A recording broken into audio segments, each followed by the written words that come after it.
Awo olwatuuka nga wabaawo eb'emikwano basatu, Wakayima, Wango ne Ssewajjuba. Omukwano gwabwe gwali gubasaza mu kabu era nga batambula bonna. Olwali olwo nga Wakayima anyiiza Wango era olwamala ng'adduka nga yeekukuma. Mu busungu obungi Wango kwe kusalawo alye Wakayima. Kyokka olw'okuba Wango yali amumanyi nti Wakayima mugezi nnyo, yasalawo amukolera olukwe amugweko amulye, ye nga Wakayima tategedde. Wango yatuukirira mukwano gwabwe Ssewajjuba n'amutegeeza ku ntegeka ze yali alina okwesasuza Wakayima, era n'asaba Ssewajjuba akette Wakayima waali amubuulire mu ngeri Wakayima gy'atasobola kutegeera. Ssewajjuba yamusuubiza nti bw'anaalaba Wakayima we yeekukumye ajja kuyimba ng'ayogera we yeekukumye, Wango agenda amukwate. Kyokka ne Wakayima yali tatuulidde awo. Bwe yamala okunyiiza mukwano gwe Wango n'amanya nti kati omukwano guweddewo era essaawa yonna amulya.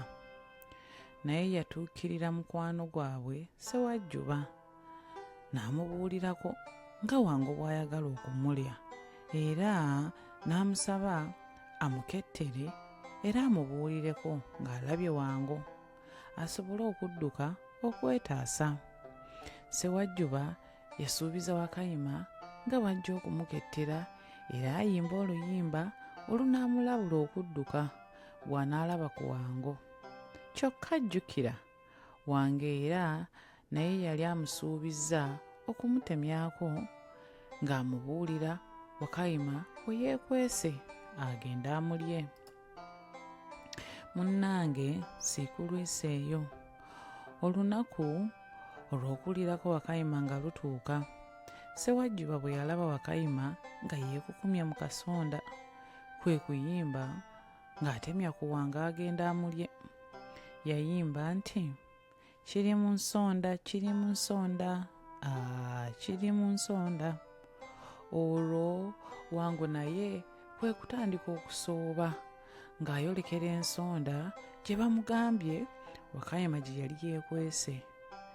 Bwe yatandika okusooba ate Ssewajjuba n'akyusa oluyimba n'atandika okuyimba nti, wuuyo Ssakirimwa kimpi wuuyo ajja asooba, wuuyo Ssakirimwa kimpi wuuyo ajja asooba. Hoo!